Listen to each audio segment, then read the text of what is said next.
Hello, welcome to Wrestling in Mom's Basement. This is the retro review for Hell in a Cell 2009. I, of course, am Patrick Young. This guy to my right is wearing a Ryback shirt in 2018. Joe Benito. This is our Hell in a Cell 29 review.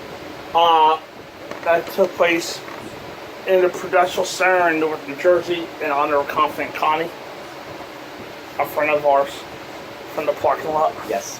She knows who she is. And Blue, no, she doesn't. And Blue Liquid, who is from Newark. So, and you know who Blue Liquid is. Yes, I unfortunately named Blue Liquid. So, this is in honor of really Blue Liquid. Attendance is 16,186. The commentators were Jim Ross, Jerry Lawler, Todd Grisham, and only he could be replaced by Blue Liquid, Michael Cole. So here we are again. Vince tries to turn one match into a whole pay-per-view. This time having 3 cell matches. Not overkill there. This has all the big matches in the cell other than the ECW title because that's on a real world title, right? It's in fact not even on the card. Yeah. Other than that, there's not much on the card. It's pretty run-of-the-mill. The opening video is well, what do you think of this about? The announcers run down a card and we're ready to go. We recap Punk vs. Taker, which was more or less just their match at Breaking Point, and then Taker being up Tay Long. I feel we all knew Punk was losing here, but we didn't know how. SmackDown World Title, CM Punk versus Undertaker. Taker gets a freaking pop. After the big match intros, Taker is being the tar off him. That can't be a good sign. Jim Ross explains that the support and beams are supporting the structure.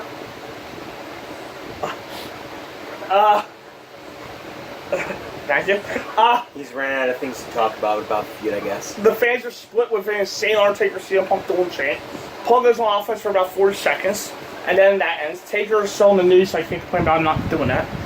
A Teenage Mutant Ninja Turtle game is the sponsor for this pay-per-view.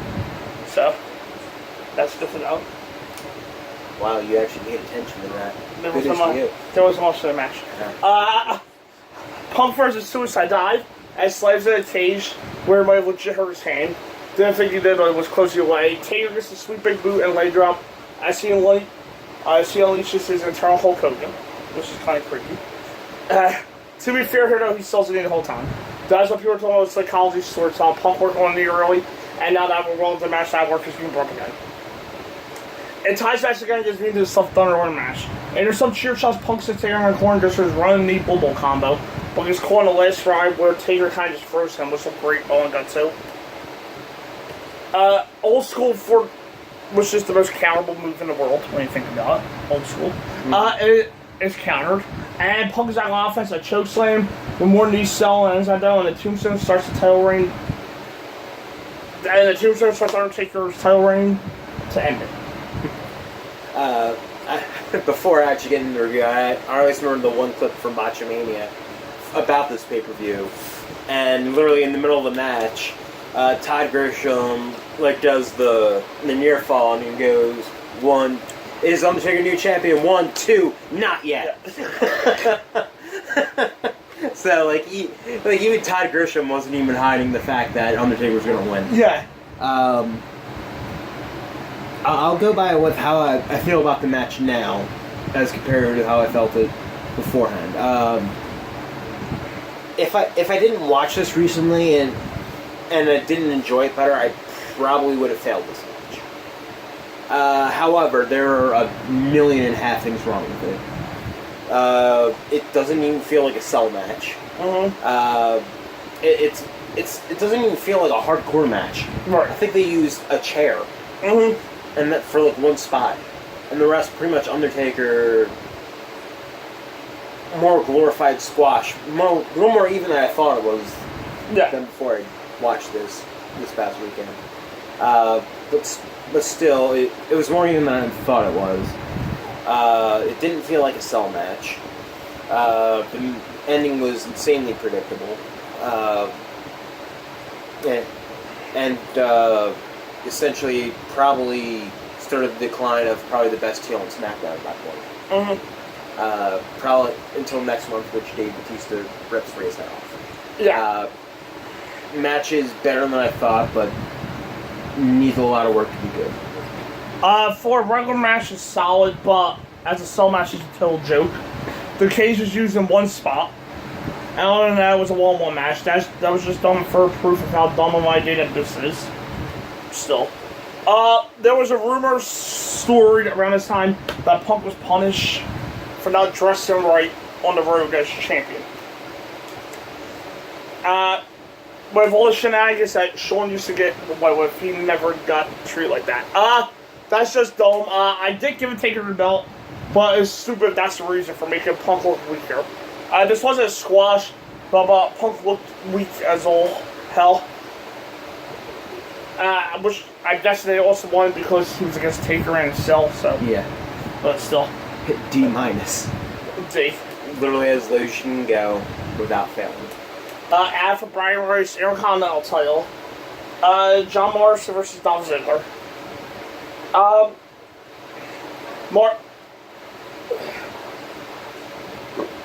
Morrison comes out first. Then Dolph. This is around the time where Dolph was getting the surprise push, I guess, on SmackDown for the Summer 2009. I remember he had a really good match at SummerSlam with Rey Mysterio. Yeah. That opened up SummerSlam. And for some reason, Microsoft War has never heard the word Dolph. I guess they never seen Rocky 4. Was that Rocky 4? Dolph Lundgren. Yeah, okay. Rocky 4. Okay. And it interesting how Morrison has shown so much promise, and Miz turned out to be the flat-out better one. Then that's not me trying to take a shot at Morrison, but that's what happened. Yeah. They're using more mat-based thing here, which was all but not terrible, I suppose. And just said that Morrison because of the damage starts pain. Ziggler's good being the obnoxious heel, but at the time I thought he needed a different name if he was ever going to be taken seriously. But it was realistic. But hey, got over. And I love the corner splash he does too. Back then I thought Dolph was a lot better technically than I would have guessed him, but I didn't realize he was a technical amateur-based wrestler at the time. Morrison starts to come back, and the crowd is really hot tonight, but he's better shows and does his own cases. That same issue, Star Press is awesome. There has some sweet near-falls here. Ziggler using Joel Breaker or some kind, but it came off looking really weird. Morrison sells the network as Ziggler did. That's a great sign, so a few people do it. I was liking this match a good deal. The near-falls are getting better and better. Start Champagne's counter again, which is good. Ziggler's letting there forever and will suck them ahead. The crowd chances is awesome. Morrison counters zigzag and hits a mustache Start Champagne to get the pin. I didn't put top, sorry about that. Yeah, I did think this match was really, really good, and it really did pick up by the end. But to me, though, if I watched it on its own, I probably would give it a better grade. Like if it was on like John Morrison DVD or Dolph Ziggler DVD, I probably would, and I was told to grade it, I probably would give it a better grade. But I think the first match was such a letdown that this probably should have been the opener. I felt like that was such a letdown that for me it took a while for the match to actually get to a place where I thought this was actually a pretty strong match. It's nothing against the match, but just the bizarre ordering of the card and the fact that there's 3 Hell in a Cell matches. I thought this was a very good opener. So probably rated too high. But it was a very fun match. Near Falls was great, and at times they hadn't believed Morrison wasn't allowed to win, which is the best thing a match can do. Get you to believe something you know is true, and that's what they did here. This is very fun, though, as it's going to kind of flush stuff out. I had over 15 minutes to work with. The IC title hunt was just awesome this time, and this was no exception. I gave it a B minus. B plus. This was a very good opener. It was a very good opener, I'll give it that. Thank you. Josh is with Batista and Ray, who were about to start their feud. Not yet. Batista hasn't ripped his head off yet. Yeah, I said they were about to. They had their You're my friend! Up next, Royal Women's title, Alicia Fox versus Mickie James. And for the life of me, I've never gotten why Fox was given a push. It made 0 sense, so they did anyway, of course. Here's exactly what you're going to be. It's a completely standard Divas match. That could be on any television show at all. Fox looks decent at best. Looks, I said, not is. Looks decent at best, but she's just not that impressive. She's fabulous, apparently, no corner commentary, which I just don't get, I guess. She could sell her pants off, though. Mickey hits the Fez press off the top of 2, and this was very boring indeed. She follows up with a horrible botch of the WWE to keep the title. Wow, you didn't even say much about the match, did you? No. Well, it's probably because there wasn't really much to the match to say.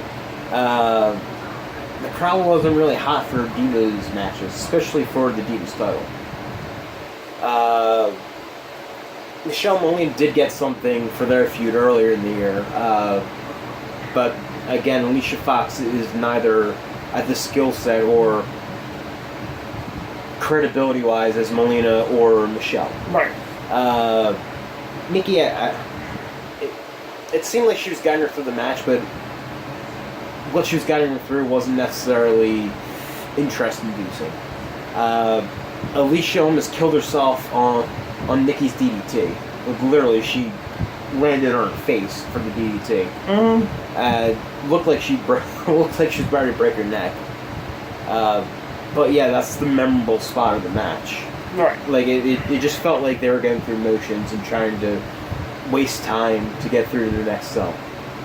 Like I said, this could have been on any roll, and it would have been just as dreadful. At least they kept it short. That smart, sexy, and powerful thing is a joke. If there's ever been one. Some would say we're still not out of that era. No. This was really weak though, as most TV matches are, to be fair. F. Don't try this at home. Tag titles Chris Jericho Bishop versus Batista and Mysterio. This was considered a lock for new champions for some odd reason. And naturally they referenced that at least once in the build to this match. Worked. Besides that, we were never told why Rey and Batista were best friends. Now that I think about it, besides their connection to A. That's probably it. Okay.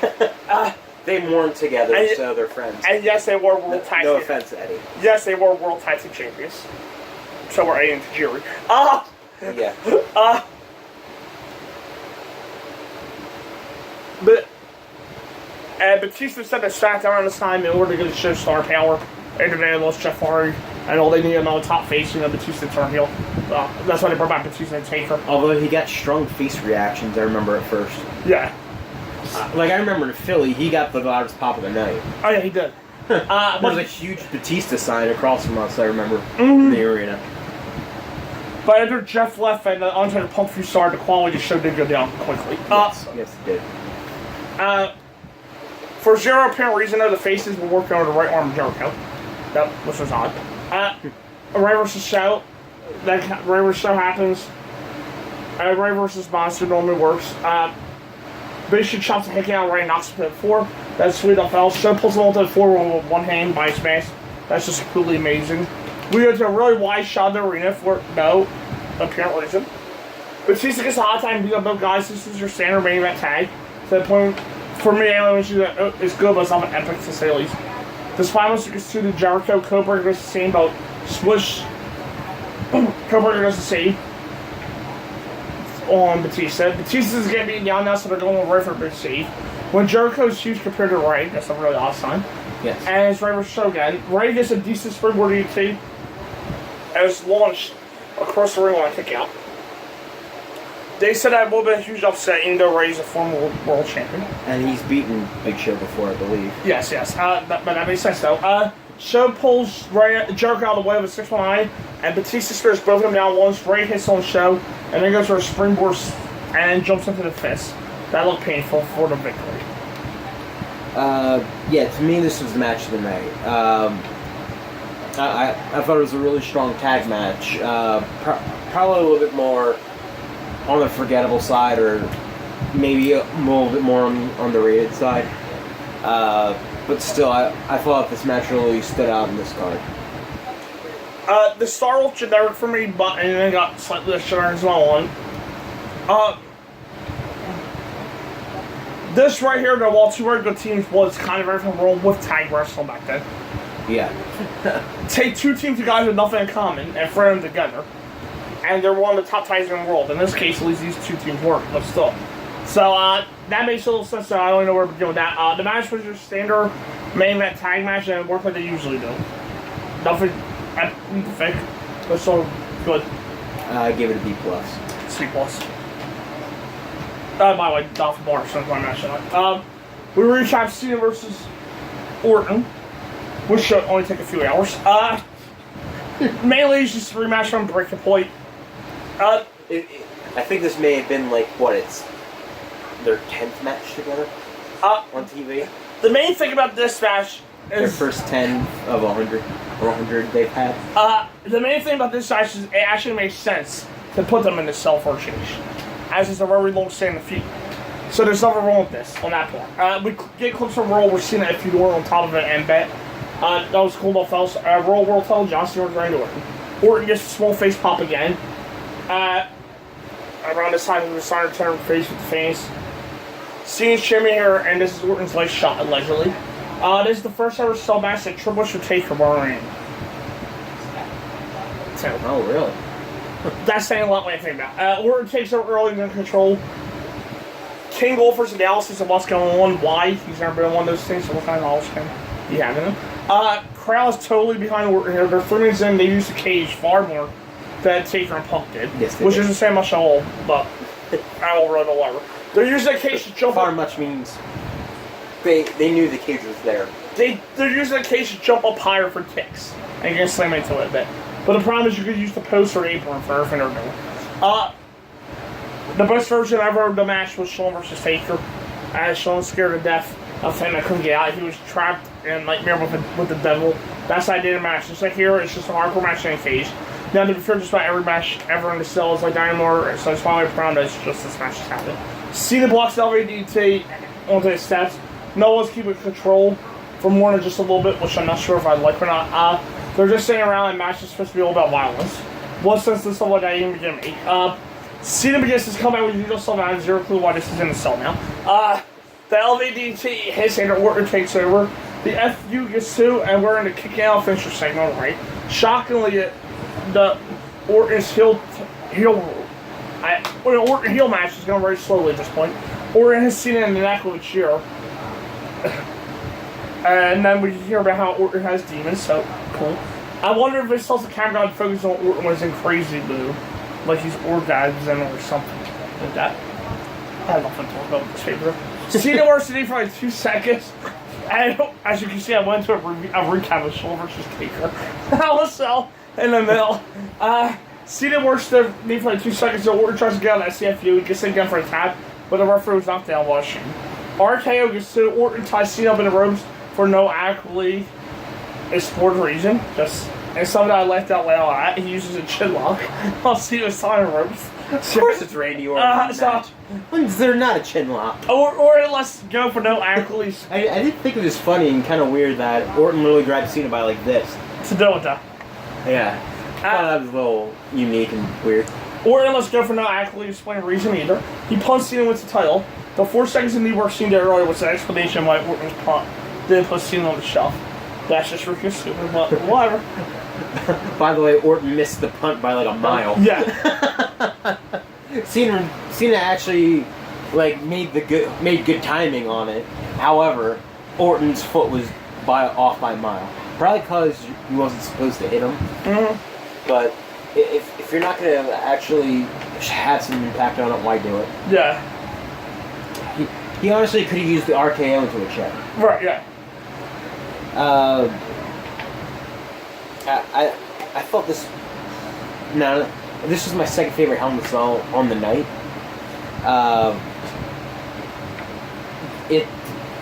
It was a much better match than Punk and Taker was, being that it was even. However, and there was a little bit more aggression out of the two in the match than the first match.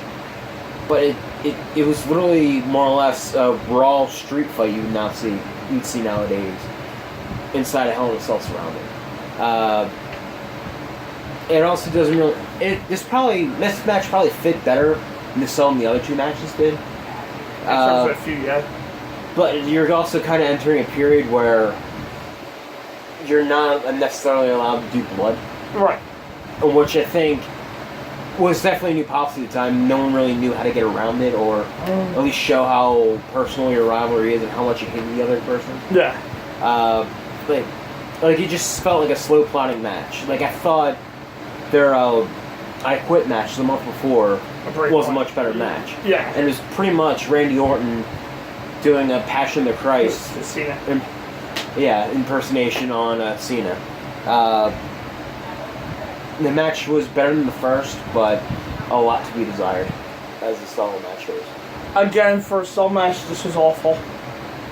I swear this might be the worst Hell in a Cell pay-per-view in terms of the Hell in a Cell matches. It might be, actually. Oh, Punk and Ryback, I think, was the only one on their card. This might be the second worst. However, that one may have been a better pay-per-view because they knew not to do more than one. Again, for a Cell match, this is awful, but for a regular match, this will be okay. The Cell use here was better than the Taker match, but at the same time, there just isn't enough to validate having the Cell be in play here. Also, haven't seen everyone and like makes it far less interested. The psychology was more or less non-existent too. Overall, just not good. Keep in mind, had this been a Street Fighter, whatever, it's probably a B. Yeah. As for a Cell match, which it was, this was awful. Yeah, for me it was a C-. D. Our Truth of all people gets there every time. He has issues with Drew McIntyre lately. They recapped that, and I truly couldn't care less. This might be picture in the dictionary under pointless filler. Drew McIntyre was our Truth. It is the perfect definition of a popcorn match. McIntyre's just fly out boring, no matter how you look at him. Then yeah. Now. Yeah. Now he gets on my screen, and I kind of have to hide my erection. He's arguably one of the best parts of Raw. Yes. Arguably. There's other parts of Raw that are good. I'm hoping, since it's the go home episode of Raw this week, that him and Seth have a match. Some will say he's one of the best 3 people on Raw. Yeah. And there's other parts there. But so hey, Vince likes him, so apparently we were stuck with him. Yeah. And for the crowd who were so probably dead. The scissors kick misses, and so does Drew's finisher back, and then a few shotguns it. Those were the highlights of a 5-minute match. Yeah. It is literally the most built-up popcorn match because I think they did have interactions on SmackDown before the match. Again, it was a built-up popcorn match. They knew they needed space in between the cells. So they literally built this match up and got Drew a win. But yeah, this match, literally, you can literally describe the women's match as this match. They were just going through motions, and Drew picks up the win off a DDT, no less. Future Shock DDT. Yeah, what's wrong with him with his finish? No, I'm not saying that was bad. I'm saying it's literally the same as the women's match. Nikki won with a DDT. Yeah, her DDT. It was her DDT. But it still ended on a DDT. Seriously, this was something on television or even on a house show. And then Jim Ross says he could be greater than Piper. So, yeah. At that point, I'd give up on that version of Drew. Yeah. We needed Beefcake, aggressive Drew. Yeah. F. F+. And that's for Drew Nail. F asterisk. Alright. For Drew More Nail. like. Legacy, congratulations Orton on his title win. Orton tries to do the whole cell changes you think. It's super into that match, at least. Yeah, it was. The season point for the Legacy. Especially when you miss Y on the punt kick. The season point for the Legacy breakup, which hasn't happened yet. Yeah. After Brian Roy's U.S. title, Kofi Kingston versus The Miz versus Jack Swagger. Who would have thought at this point that the biggest deal of these 3 would be Miz? That's yeah. And that Swagger hasn't actually done anything yet in the Indies. No. This is your standard stuff for a triple threat match as the heels work together. And you can actually arguably say Kofi is the second most talented, is the second most accomplished in the match. Arguably, yes. Well, who's arguing? Swagger has a world title to his name. Yeah, that was just part. And arguably the worst title reign in history. Shh. Think about a year. We're good. Okay. The second worst title reign in history. Thank you. Yeah. The worst happened last year. Kevin Owens. Oh, Jinder. Alright, yeah. Yeah, Swire in a free fall. That's Like true. Jinder. That's true, yeah. This is just saying stuff for a triple threat match as the heels work together. Then they fight over who gets the pin, so Kofi can get back up. Miz is run the match, actually, so you got some Miz mark, get over it. The fans like Swire, though, apparently. This is no match that come on television, but I still had McIntyre and True. I will prefer 1-1 match, but that's just me. Kofi kicks the heck out of Swagger, and Miz hits the skull crusher now on Kofi. But Swagger kind of say the powerbomb hits on Miz, and no kick to Swagger lets Kofi pin Miz instead. It did pick up a lot at the end, though. Yeah. The match. The match did pick up at the end, but there wasn't necessarily a big story to tell. It was pretty much Kofi defending his title. Again, I've seen worse things that have a feud over, like earlier here, where I don't really remember what two of the matches were, what they were actually fighting for. But yeah, I thought this match picked up by the end. I thought it showed good enough action, and it got the mid-card title on Raw spot on pay-per-view. This would have been far lower, but the last 2 minutes were way better than the first 5. Yeah. So it's pulled up to okay. Still, that this could be on any roll, and will have done just fine. Miz will take the title the next night clean, so why can't I do that here instead? Yeah, and it actually had a big moment. Yeah. I gave the match a C. See. We recap Legacy vs. DX. New versus old. Here's a recap. The Generation X versus Legacy. I was surprised that this was going to race. The fight starts on the floor, and Shawn and Hunter in a Hell in a Cell match. Of course, that goes on last. the fight starts on the floor, and DX is beat on Rose, and the match hasn't started yet. Keep in mind, DX is controversial this time. Keep that in mind. Triple H Weren't they about a month away from Little People's Court? Yes. Keep that. Triple H is in the crowd. We haven't been in the cell yet. Legacy Triple H are out by the front entrance, and Shawn's down ringside, so it was the point of the cage. And then Ted went into the cage, and now he's back out, and I didn't get to finish typing that sentence while he did that. Cody was mostly in it now. Triple H is down the ramp, by the way. Shawn's flows in. Okay, so now everyone with Triple H is in the cage now. So in other words, this match hasn't actually started yet. Still, because it's supposed to be the 2 teams in a Hell in a Cell match. This is handicapping, selling the bell ring to my hackers. Yeah. And I thought maybe Shawn looked like a sad puppy. Triple H is lying on the ramp with his arms at his sides.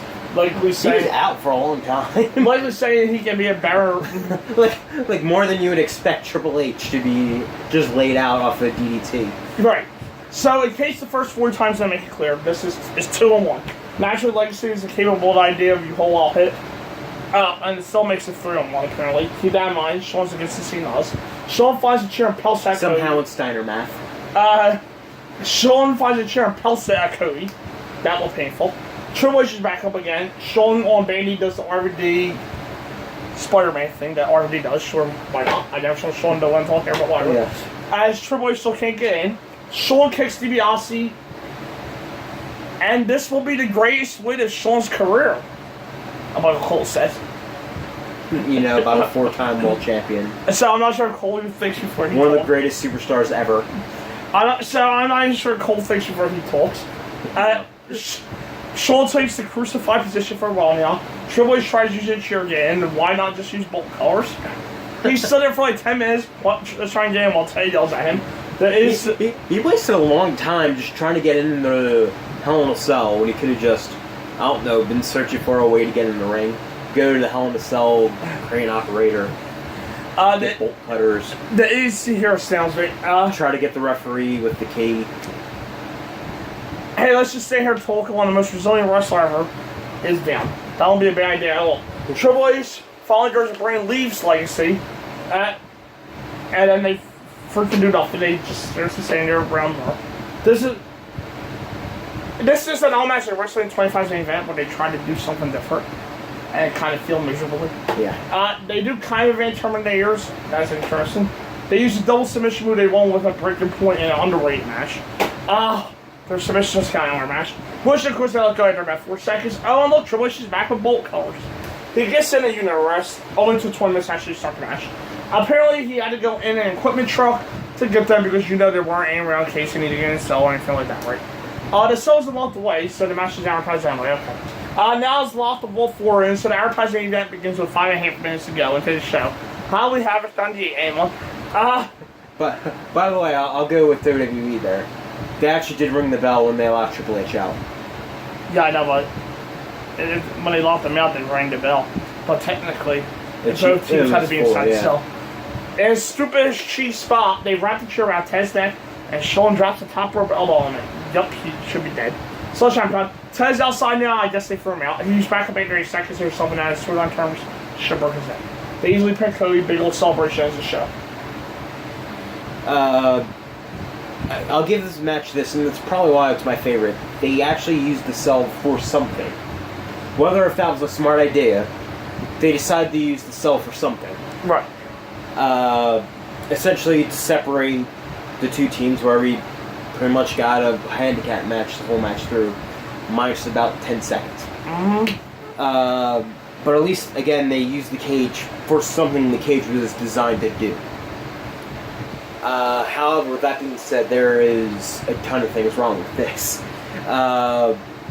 First off, they literally made it a handicap match throughout the whole thing.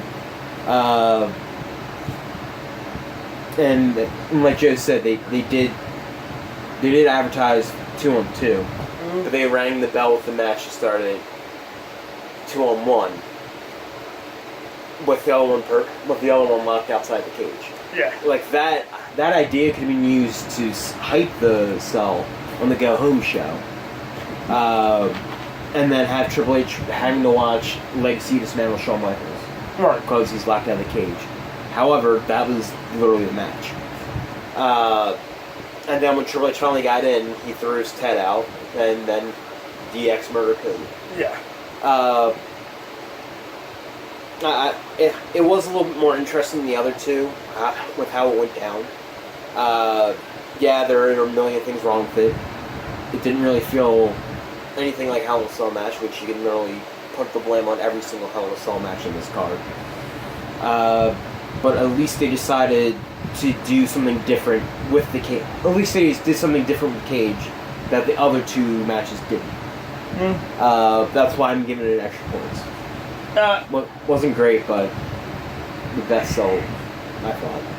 Okay, here the cage actually comes into play, so big points for that. Even still, though, a cell match should be at least a B- or a B, simply due to it being the cell and it being severe.